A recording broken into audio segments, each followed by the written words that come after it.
Welcome to Making Room, a podcast inspiring people to accelerate change by being a catalyst, honoring creativity, and acting with courage.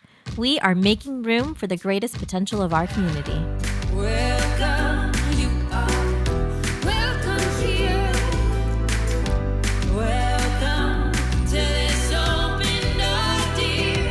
Our hands are reaching out for you.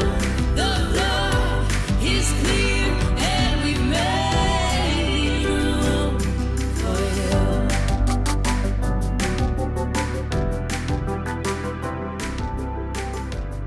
All right. Welcome back to Making Room. This is an amazing treat today. We've got Nate, Salley. What's going on, Nate? Hey, Nate. Nothing much. Glad to be here. Thank y'all for having me. It's an honor. Oh, yeah, Nate. So Nate and I got connected. My college quarterback coached him at the Ohio State University. And he said, I remember him saying, like, yo, this is one of the best guys I ever coached. He's got the highest character. You've got to meet him. So I've got a chance to know Nate. And we become good friends, working together. He's now running his own leadership consulting firm, motivational speaking at Audible Coaching and Consulting. Played for the Carolina Panthers. Keep pounding. Yeah, keep pounding. And, you know, unfortunately, Ohio State never wanted to schedule Davidson College in football. So We knew better, man. We want to keep our record good, man. That's right. He's doing some amazing work. We've been partners in the schools reimagine work, communities and schools board of directors. And Nate, we actually, this is kind of a surprise for you, but we love music here. And we actually heard through Shivani and other people that this was your favorite song. And we wanted to honor you by playing it. Ah, here we go. I should have known. Got the feels, don't you? Got the feels. Hell. Oh, that's the Michigan. Ryan, that's not Ohio State. That's Michigan. Oh, they got you Oh, over my here. goodness. Wow, Shivani, does that feel good, That though? feels good, right? Get all icky. Oh, gosh, this is we've got to do our homework a little better. Yeah. This is not. It's funny. One of my old coaches used to always tell us, before the Michigan game and any other game, like, hey, because I played safety, we're the last line of defense. He's like, hey, if you don't get your act together, do you want to hear the Michigan fight song? That's great. That fueled your fire a little bit, That's is what I'm great. hearing. That's great. That gets my mind right. It gets me focused. Yeah, yes, okay. Excellent. We wanted to get you It centered. also probably means you really hate that song. I know. For the times Like, you might have had to nails on hear the it. chalkboard. Yeah. I love it. That's right. I'm just going to believe that it fuels your It's all fire, it brings you good. It's all passion. good. Yes? It's love. It's love. It's much love. I thought about it last night, and I was laughing so hard. I can't wait to get him. That's right. But, I tell you what, your football career has paralleled just you as a human being. And one of the first stories you told me, I just want to go right to there. You're in 7th grade, and you see your uncle walk across graduation stage. Take us to what that meant to you and how that was a turning point in your life. Oh, yeah, that was a turning point. That was a pivotal moment in my life. So, coming up in Fort Lauderdale, Florida, I was the youngest of 3 siblings, and, my older brother is 12 years older than me. My sister's 6 years older than me, and, unfortunately, teenage years, we start, feeling ourselves and think we got it all figured out, and both of them, had kids at the age of 16. Both of them dropped out of high school, and unfortunately, where I'm from, that wasn't, like, abnormal, right? So, for me, being able to see that, them being that much older than me, but also seeing the results that came from that and how they had to struggle and fight, that was something that always kind of reminded me that, I wanted to do something different. And long story short, 7th grade, when I should have attended a few graduations, I hadn't attended any yet, right? And my uncle, who's my mom's baby brother, came over from the Bahamas, and I went to St. Augustine University in Raleigh, North Carolina, and he had a wife, had a kid, had a job, and still graduated number 2 in his class. Wow. And our family was so proud, and we drove up there to see him graduate. And as he's walking across that stage, something lights up inside of me and says, "You're going to college." And that moment forever changed my life. That moment led to me coming home from that trip and telling my mom and dad, hey, Raleigh seems like a pretty cool place. Right. I love basketball and football, especially hoops. Like, that was my first love. I said, hey, Michael Jordan went to North Carolina, Vince Carter. I'm like, I'm going to college, and I'm going to North Carolina. I'm going to be a Tar Heel. So I want to paint my room Carolina blue, right? Wow. Because I want to wake up inside my dream every single day. And we did that. Another thing I did was, as a 7th grade kid, I went to my principal. It doesn't sound like much, but my principal just so happens to be Michael Irvin's uncle. And everybody where I'm from knows that Michael Irvin went to this local high school, St. Thomas Aquinas High School. And The former Hall of Famer for former the Cowboys. So former Hall of Famer, Super Bowl champion. Everybody knows he went to St. Thomas. Right. And the only thing I knew about St. Thomas was obviously Michael Irvin went there. And if you go there, you have a great opportunity to go to a good school. Yeah. And, I went into my principal's office. I put 2 and 2 together. I figured, hey, he must know the head coach over there. It's the same guy. And I walk in as a 7th grade kid, and I say, hey, Mr. Dudley, I heard you know the coach over at St. Thomas Aquinas High School, and I heard they send kids to college. I need you to help me get in there because I'm going to college. Right. And that conversation changed my life forever. So one thing I always love to ask people is, hey, how many of us believe we can change our lives forever by making the right decision today, right? Wow. Me seeing my uncle walk across that stage and him following through on who he was called to be, encouraged and inspired me. And then in that moment, my life changed forever. All my nieces and nephews now who are of age and my cousins who are of age have at least graduated high school. I actually have a younger niece who's at St. Thomas Aquinas High School now, who may honestly be an Olympian one day in volleyball. And we've had multiple that have, graduated and gotten scholarships. So not only changed my life, changed the trajectory of our entire family for generations to come. And just by that one decision, 7th grade. So, yeah, changed my life forever for sure. That's That is such a amazing. phenomenal story. Yeah. I like to think communities and schools, we talk a lot about social capital and like you only know what you see, right? So prior to that moment, if you hadn't seen it before, like that one opportunity cascaded so much change for your entire family. That's such a great story. And I think a big piece of that was, I had a mom who would always tell me what I could be and always believed in me. And for whatever reason, instead of believing the other stuff I saw and heard, I believed that. Right. And I always believed that I was put here for more than what I grew up around. As a kid, I always, my mom cleaned houses for a living. She came over from the Bahamas and had her own cleaning business. And I would go to work with her, and my dad was a roofer. And I would go to work with both of them, and they would go out to the really nice areas. And I never forget walking into a home, working with my mom, and she's cleaning this house, and I walk up to the top of the stairs. And for me, a house that had 2 stories was like a mansion. It's like, man, this is awesome. I walk up to the top of the stairs. I'm like 7 years old at the time, and I look down, and I say, Mom, my house going to be bigger than this one day. And I just always believe. And every time she asked me what I wanted to be when I was a kid, I was going to be a doctor, a lawyer. Right. I was going to play in the NBA and the NFL. And when I got done, I was going to coach and be a pastor. Like anything I felt would change our lives and change the lives of those around me, but also anything I knew could make some good money too and provide. Right. But those were always things that I saw myself doing. It was never like a lot of the stuff that, I was exposed to growing up. Yeah. So I won't ask you how my heels go heels. By the way, we talk a lot about things. How my heels lost out on you, and you went to be a Buckeye. Yeah. But what is interesting to me is in that story about your uncle and decision to go to college. Football wasn't in that at all. Like I didn't hear you talk about football. And on previous episodes, I talk about purpose and having that purpose as an end goal. And so knowing where you go, it may, you may take different vehicles to get there. You may take exits back. You may step backwards. You may step to the side laterally. And so I'm just interested in how you viewed football as that, and maybe that was the vehicle. And then I know we're going to talk about, which I have a lot of, friends who struggle when football is no longer around. So I know we'll talk about that, but. For sure. I just saw it as a vehicle, as a potential vehicle. It was one of the many vehicles. My big thing was I'm going to college. Right. Once I'm a laser focused type guy.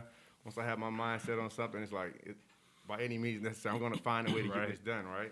And for me, I knew that football can be an avenue. I knew basketball could be an avenue, but even more importantly, I knew my academics. So from that point on, I don't recall ever getting a C from 7th grade on. Awesome. Like it was all A's and B's. I graduated very, challenging, Yeah.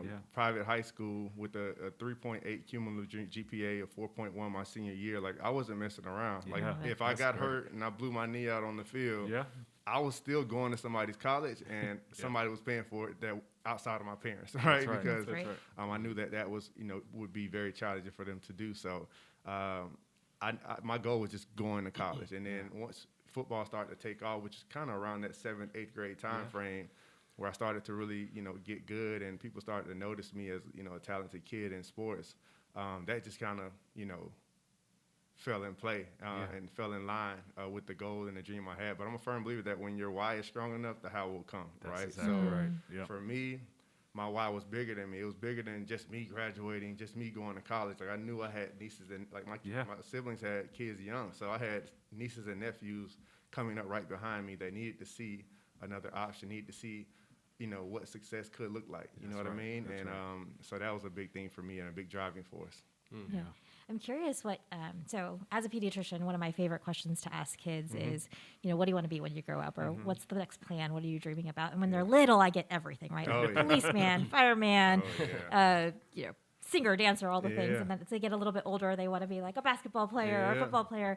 But as they get into late middle school, high school, it breaks my heart how many children tell me, I don't know what I'm good at. I don't know what I want to do. I have no idea. And just the other day, I had a senior who was like planning his last year, and he had no clue, no idea, no plan for college. Like, how do you cultivate that why? Yeah. I get like 15 minutes with the kid, right? Yeah, But where does that yeah. come from, and how, for you, it was a moment, right? Yeah. But I would love some insight or thoughts on like, how do you do that, or whose responsibility is it? Yeah. So a big way that I do it is, I look back at my life, right? I look at my journey and where it all started for me. And for a lot of those kids, we lose those dreams and those goals because somebody told us no. Somebody told us what we can and can't do, right? And we start to believe some of that in the back of our minds. But I'm always encourage people to take a deep look at what, what tugs at your heartstrings. What are some things you just could not live without, right? Also ask the question, hey, what gifts have your failures given you, right? What are the things that you may be falling short in that have qualified you now to speak into the life of this person over here who's probably going to go through the same thing if you don't do it, right? If you don't follow through on serving them, right? So that's kind of the things that I try to dig out. And in asking those questions, the answers usually come to those individuals, and they realize, like, I have done this my entire life. I have always said I wanted to do this, and I have been passionate about this, and I can't live without doing this, and maybe I need to find a way to do this thing, right? So that's how I dive in and help people to kind of pull that inner child back out of them. So that's kind of how I go about doing it. And just like I said, that's how it happened for me. Someone had me do an assignment. It was a life coach, actually.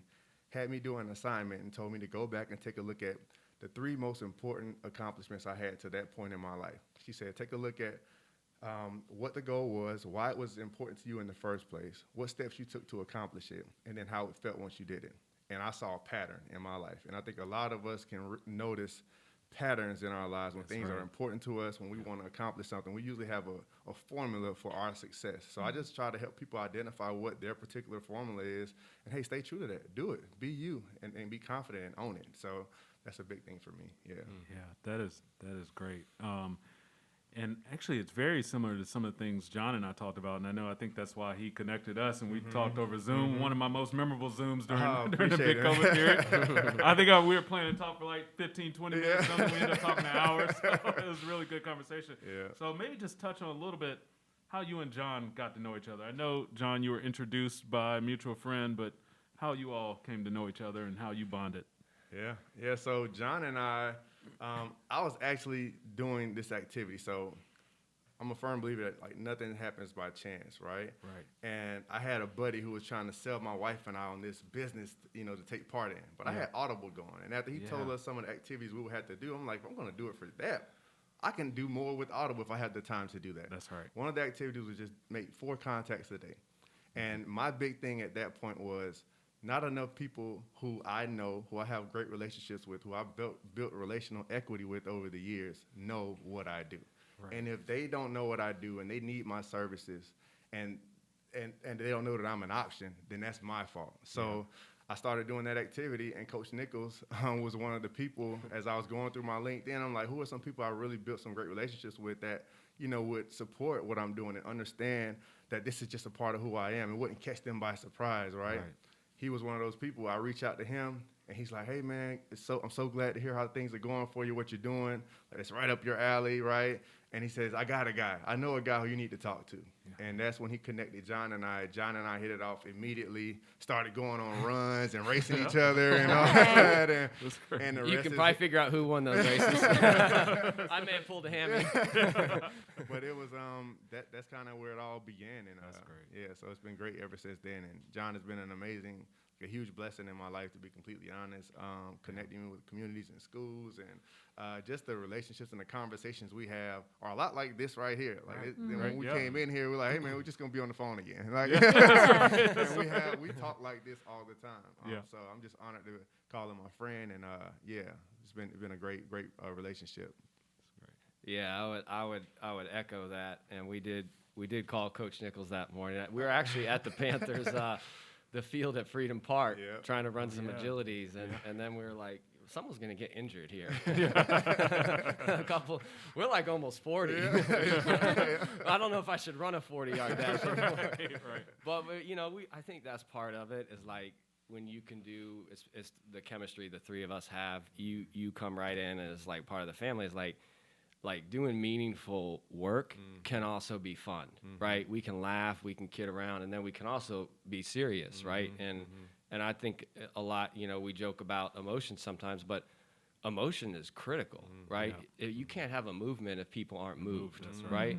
And so I was getting moved as you were talking, because like sometimes I know I'm going so quick through this, and I did start having these like flashbacks of like moments you and I have had as friends, from getting to know each other to like, you jumping right in with CIS, doing the keynote last fall, but then really being there for me through a really tough transition period when I was doubting myself. And one of the things Nate does is this 2-day life plan retreat. And it was the first time I got really clear on my own core values and some things I could do. And I just remember like really being emotional and moved by the process. But every time you're like, yo, you got this. Right. And then when we followed up, you would continue to just bring that encouragement. And, I have sometimes a lot of wild ideas, and you'd be like, okay, well, how are you going to do this, right? And both personally and professionally. And I think that's why one of the things that I wrote down in my core values was character. And to me, character is the courage to honor your values in all situations. And I remember a conversation we had one time where, I kind of made a mistake out socially, like, probably having one extra drink than I should have. And that's not something I do anymore. And I remember you saying, like, asking your advice, and you're like, well, why did you even put yourself in that situation? And that was really, I think sometimes there's this honoring your character and values, and then there's like, just not put yourself in situations. So that was a huge part of my journey of knowing that. And I think as we've grown together, it is really important. That's why when we started talking, some people ask, well, how do Shivani and Brandon know each other? Right. And I couldn't think as a human being having two better humans to work with, two better people to navigate life, two better people who, Shivani in our last podcast talked about, the ribs protect the heart. I feel like sometimes they're my ribs. You're my ribs, and so the more we got ribs, and it's, maybe help us with the medical like definition, but the cartilage, right, to be around, but also to have the heart pumping, right? And so I we joke about that, but that's what I've gotten so much out of it. And then watching you navigate your life, what you saw in your uncle, you are now doing that, right? And you've done it for me. I've seen you doing it for kids at the school project we worked with, and I just think that's really amazing. So, thank you for that, man. Who would have known such impactful conversations could happen in the garage at the Metropolitan, right? That's where all this human. happens. This is where the That's magic where the happens. magic happens. That's man. great. That's great. Yeah. Thank you for that, man. Love you, bro. Yeah, love you too, man. Yeah. And and the full scope, right? Like we talk about creativity, like I remember seeing lyrically, and that inspired me to get into my writing. So I'd love to hear about, how lyrics and expression, how that's a whole nother side of like how you do things. Yeah, man. I've always loved writing ever since around like 7th grade. My brother used to write raps and stuff like that, but I Okay. could never make it make sense. I would write these things, and it would never make sense when I tried to read them out. Right. So that's how I found poetry and started Got really it. finding more structure for my writing, and that led back to writing music and just a way for me to express myself. I know it's different. A lot of life coaches and motivational speakers don't rap, but that's a part of me. That's who I am. Yeah. And unfortunately, I've had quite a few losses the past few years in our family, and a couple of the toughest ones. I lost my grandfather in 2019. I had to officiate a funeral for a 2-month-old nephew in 2019, Oh. and then in this past year, October of 2020, I lost my grandmother and her son, my uncle, man. like 3 days apart from each other, both unexpected. And in those 2 days, I had to carry both of them as a pallbearer to their final resting place. And in that moment, I told myself, like, I committed to being fearless. Right. Like, we all end up in that same space. That's like, right. everybody has the same ending at the end of the day. And I'm like, I'm going to empty my tank from this day forward. I will not leave any gift unturned on this earth. And for me to leave any gift on this earth is doing our world a Yeah, disservice, because that's there are right. things that this world needs that only every one of us can provide, right? So God put that inside of me for a reason, I believe. I literally had written over 300 plus songs and never released anything. I'm like, all right, this just doesn't happen Right. by chance. Like, I should Right. be doing something with this. And I got to a point where I felt like God was telling me, hey, use it or lose it. Yeah. And I said, I'm not losing it. I got to share it. I got to let it go. And I believe it speaks to a different audience for me. Like my family, my groups back home that may not sit, people from my neighborhood that may not sit there and listen to a whole speech, but they'll listen to a song, listen to a That's whole right. project, That's right? right. So it's a different way for me to speak to a different audience, but it's all tied to the same thing. And I believe I've been put on this earth to inspire transformation in the lives of others, right? And it's just a different way for me to go about doing that. And I'm just staying true to who I am and my core values and who I believe I've been created to be. So, yeah. Again, purpose, but different vehicles. Yeah. That's right. Yeah. Reaching a broader range of audience, right? When you can do that. Most definitely. So Yeah. they don't. I've tried several times to get my lyrical voice in here. Please don't entertain it. And thus far, We might have to make Coming room from for Salley. him. We might have to. but I've heard that song. I'm just laughing here because I have the book Fearless here. But is there a song that we could hear a little sample of? Oh, for sure. Well, Fearless, I love that. That's my most recent project. So if anybody wants to check it out, they can check that out. It's a three song EP that I put out, like a single, I guess. But a song that I have that I wrote a long time ago, and I finally recorded it about a year ago. It's called "Be Great." And it's just something that speaks to everything that I mentioned. When I was walking my grandmother and my uncle to their final resting place, and just things that have encouraged me my entire life is just wanting to be great. And it's actually my daughter's favorite song. Like, she knows every word, and she goes crazy when we Love play it. it. So I'll perform a little piece of that. I'll perform the hook and then the second verse. Is that all right? Yeah, Love it. I love it. Remember when they told me that my life was mediocre? Living in my purpose, now my doubting days are over. When it comes to mine, I protect them like a soldier. Some say the flow is cold, but this world gets even colder, so I'm trying to be great. I remember I would doubt because what people say didn't quite align with faith that was inside of me. I remember feeling less than because of my complexion. Was on the verge of slight depression till I learned my lesson. If God be for us, who's against me? They could never bench me. In this game of life, I'm focused. They cannot convince me that I'm destined to be less than. Yes, what you invest in will return to you. I'm guessing this is my suggestion. When your motives are in question, look at your reflection. In the mirror, see things clearer, change your whole direction. Living backwards leads to backwards actions, I'm confessing. Trying to flush this out my system like a decongestant. Mind control is a superpower I'm possessing. They say preach when I keep it real, just like a reverend. Respect the Father, I will always live a life of reverence. Testimonials occur when we embrace progression. Yeah.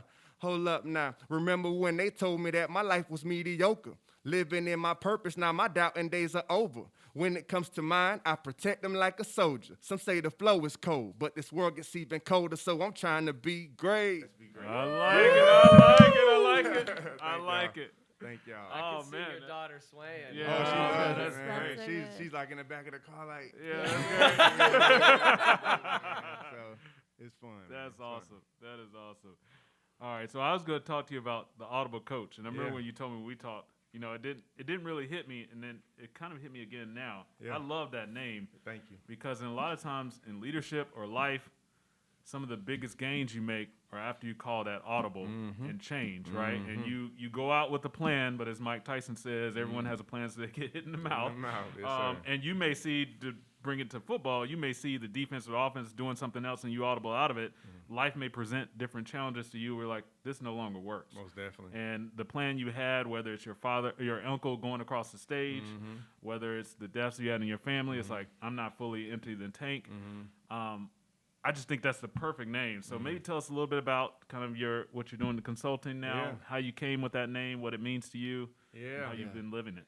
The name, obviously I played safety in football, so that was a big responsibility for me, was to see, I was the last line of defense. So a lot of times I would see the offense come out in a formation or, with a play call that wasn't a line or wasn't, didn't have, that we weren't prepared for, that we didn't have the best play call set up for, right? So for me, we had to make an adjustment, and I would often be responsible for that. So I've had to do that quite a bit in my life, especially transitioning from playing ball and getting into the real world. Right. That was a major audible that I had to call, and I did something that was totally away from football, right? And in doing that, I found my purpose. I found why I was created, and I'm living a more fulfilled life than I ever have at any other point in my life, right? Wow. And my biggest thing was I want to help as many people feel what I feel right now, right? And I understand that there are, if I walk into a room of 100 people and ask them, hey, what's your purpose?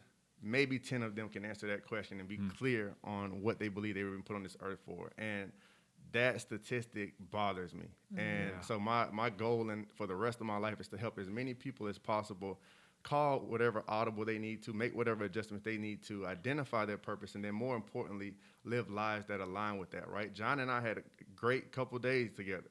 Yeah. But the difference was what he did when we left that room, right? Yeah, right. A lot of people say you know better, you do better, but that's not really the case, right? Yeah, We right. know better, and we hope we'll do better, but when we actually do better, yeah. that's where the change happens. That's where the magic happens in our lives, and that's where we end up living more truly fulfilled lives. So that's what I want to help as many people do, and I do that with individuals, and I do that with organizations as well, with groups, and that's my main goal. I want to help as many people be aligned with who they were created to be, or if you're an organization, you're operating in alignment with why you were created in the first place. Like, what's your mission statement? What's your vision statement? Are the actions that you're taking aligned with what you created, what you were created for? So that's a huge piece for me and why I do what I do. That's amazing.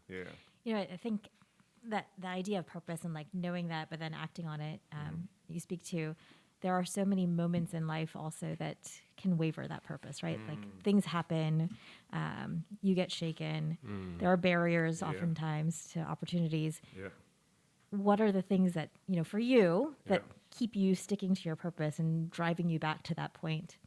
Honestly, my faith is the biggest thing in the entire world.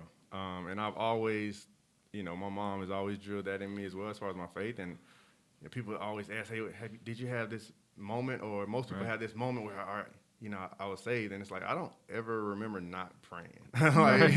You know what I mean? Like, my mom has always instilled that in me. Yeah. And that's always been a big thing. And for me, I've always believed that, God doesn't make mistakes. And I can't just believe that when things are going great for me. Right? I have to really trust that. That's when the faith really comes in, when it doesn't go according to plan. And for me, that's always been a big part. So the toughest time in my life, especially to that point, was my career ending in football. I played football since I was 8 years old. Always had that dream of playing professionally. I got right there. I was penciled in as a starter in camp and was having the best camp of my life and got hurt and never returned to form again. Wow. And it hurt a lot. Yeah. And I ask why sometimes, but ultimately my faith, I was reminded that, hey, this is happening for a reason. That's right. There are people in this locker room that need to see me respond well in this moment. And I still get people today that are like, man, they don't know how you did that. I don't know how, like, you would be in there with a smile on your face, you know, and still uplifting everyone. And that's just how I'm wired. Like, I don't let challenges or, you know, what some may deem as failures, like, get me down. I just see it as a lesson to learn, and I try my best to learn from it. And that's what's led to me being the man I am today. If my career goes the way I wanted it to, I'm not here speaking with you all right now. I firmly believe that. And I wouldn't change me being here right now for anything in the world. So everything, like, I love to remind people life happens for us, not to us, right? So a lot of times things happen, like, oh, man, why would I have to go through this? No, why not you, right? That's right. And embrace that. Embrace the challenges, because that's one thing that's inevitable in our lives, but that's the one thing that we want to run away from as often as possible, right? But Michigan comes to town, I have a different mentality. You're not winning on my field, right? and not to take a shot at Michigan, but anybody, right? But then we get into the real world and get into our lives. It's like, I don't want to challenge. Don't call me out on my crap, right? You just like put yourself out there for everything that you're doing and what you believe you're called to do, and trust that it's going to work out the way it should. So that's kind of how I approach life now. Yeah. And I feel like you're to this point, like, that happened to you with the Panthers for a reason, right? Right. Because, you know, we talked some on a previous episode about, you know, Oprah's philosophy with interviewing people, and she felt that the pain she went through was the through line of her life because she could sense people's pain and your pain is my pain, right? The philosophy of Ubuntu that we've talked about. And I feel like you're living that. But you actually just did this, right? So I'd love a lot of people, Audible Coaching and Consulting, you had to call on Audible last spring, and I'd love to, if you would give us kind of the behind the scenes, because I feel like every entrepreneur comes to that trajectory where, okay, you're doing well, you're in a successful recruiting business, but something's inside, right? Like it's eating at you, and to Shivani's point, you got a decision to make, right? And there's this surrender. So take us through that, because there's never a certainty. No one promises you anything. No one says, okay, Nate, you got 2 years of income, right? Like that's not the real world. At some point, you've got to leap. And I think when you do it from the calling, that's when things happen. But I know that was a pretty courageous time for you. So will you take us through that a little bit? Most definitely. I always encourage people and love to remind folks and myself that the perfect time is ignited by action, right? And for me, me seeing my uncle graduate, that was great, but I had to take the action and going forward, right? When I went to Ohio State, people thought I was crazy. We were part of Jim Tressel's first recruiting class. They were just 8-5, had lost to South Carolina in the Outback Bowl. And I'm from Fort Lauderdale, Florida, 30 minutes north of Miami, the Hurricanes, who were like the Clemson and Alabama of that time. People thought I was crazy for choosing Ohio State. We played none other than the Miami Hurricanes my freshman year in the national championship and win. You can't draw that stuff up. That's right. And people would say, oh, you went to Ohio State at it was perfect timing. Like, It wasn't at the time, I right. trusted what was put on my heart when I stepped foot on that campus, and I decided to go there, and that's what led to that looking like the perfect time. So I said all that to say this. I know that feeling on the inside of me when I'm called to do something. I began coaching, period, because I saw something on a wall in one of my colleagues' office. It said, for the field of ball coach, for life coach. And in that moment, something lit up inside of me and said, you need to be doing that. And I started asking questions, and that led to me getting certified. So long story short, I began this business 4 years ago as I was working my 10-year corporate recruiting job. And I remember sitting in my cubicle and feeling like I've been put here for more, right? I felt like it was something missing. And I sat there on that day, October 2017, and I created a personal mission statement for myself. I said, hey, I play for these teams, work for these organizations. Everybody has a clear-cut reason why I'm here and what I should be bringing to the table. I don't even have that for my own life. And in doing that, that's when I identified that I've been put on this earth to inspire transformation in the lives of others. That led to me coaching. Long story short, I did that on the side while I was working my 9-to-5, and things kept building and building. And I kept telling my wife, I said, babe, I feel like it's coming. Like I feel like I'm called to do this full time. So I just bracing her, because she's very logical. I'm the one that'll jump out there, right? Yeah. And once she got on board, because I'm big on us being on one accord. That's great. Because had it not been for her, I would have done it 2 years ago. So she kind of spoke some sense into me a little bit. But ultimately, I knew that it was not a matter of if, but when. Yeah. And March 31st of this year, it was my last day in corporate America. And I began the journey of, doing Audible coaching and consulting full time. And from the moment I took that step, doors just started opening. Wow. And the moment I took that leap of faith, right, I get a random call from John for an opportunity. I get a random call from my buddy who played college ball with me at Ohio State, who I never worked with before. Right. Hey, man, I got this opportunity. Like, things like that, things that you just can't draw up. Mm-hmm. And then there's work and relationships that I've been building over the years as well.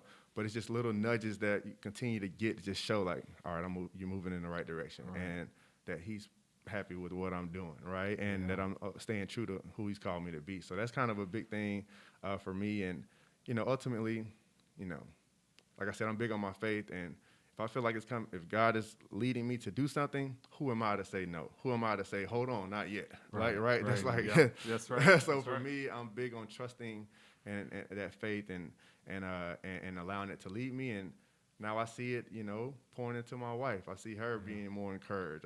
I have conversations with my kids. I have a 9-year-old daughter, a 7-year-old son, and a 3-year-old daughter.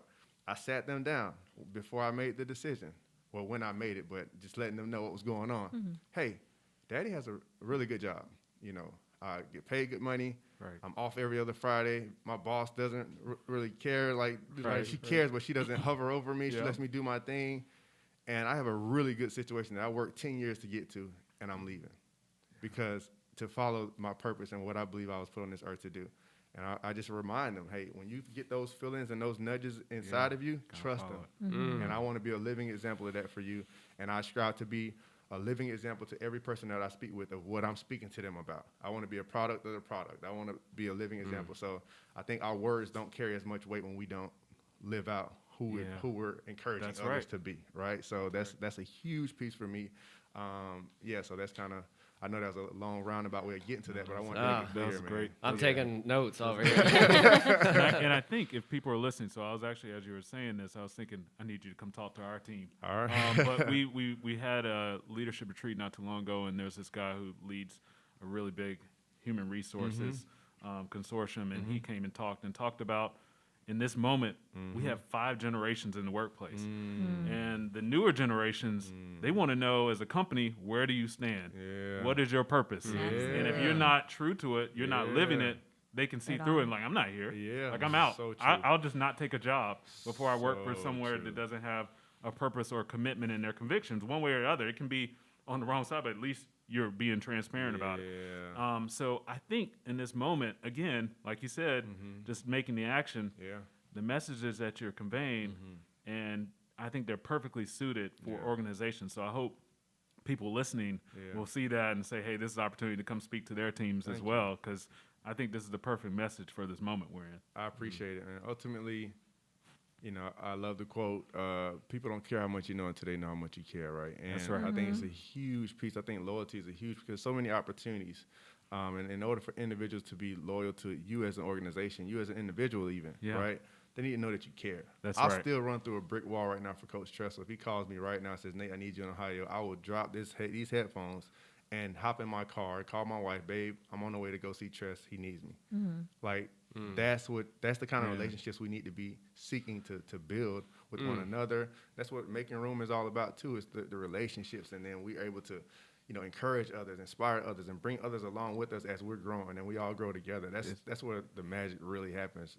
Thank you. It's funny you said that brick wall, because I was having a conversation yesterday, not too long ago, and someone said, I think your team will run through a brick wall with you, or for you. And I was like, you know why?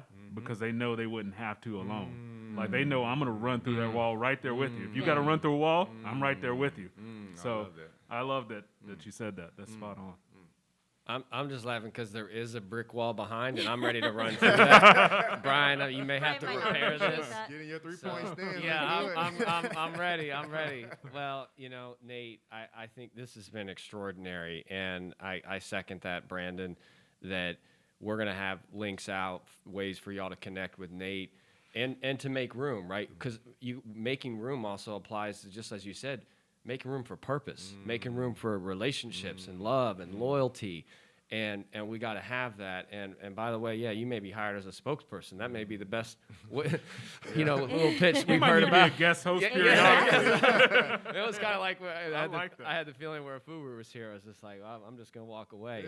But we like to do this at the end here and just give our guests the last 60 seconds to really just, when you think about making room.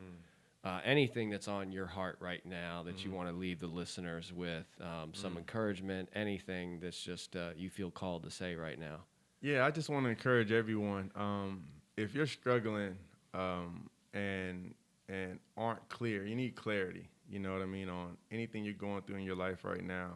I would encourage you to take a deep dive, take some time to yourself to really learn who you are and why you are that way, why you were created, and more importantly, identify ways that you can live a life that aligns with that purpose that you've been given, right? And I think that that's something that a lot of us don't take the time to do. We get caught in the rat race of life and just go from one thing to the next, to the next, to the next, and then before we know it, it's 10 years. It's like, man, I had all these dreams, and I'm not doing it, right?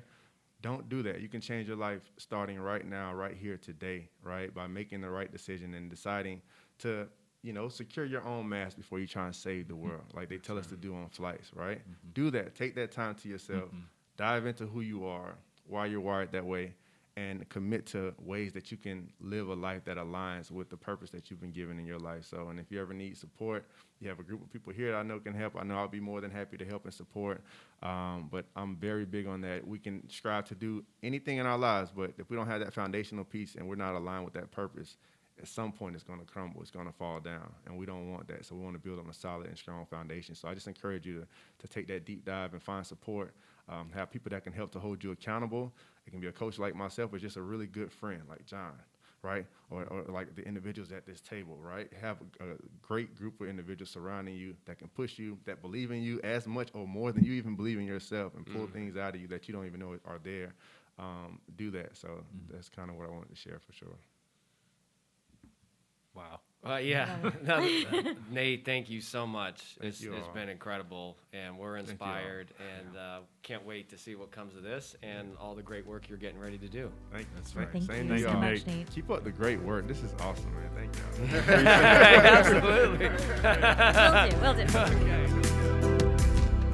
We invite you to continue making room with us.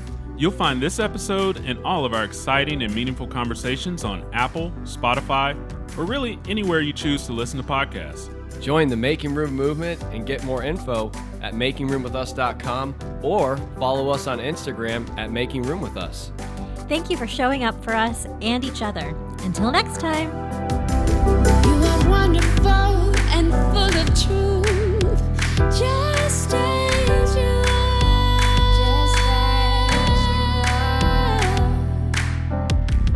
You are wonderful, so full of truth, just as you are.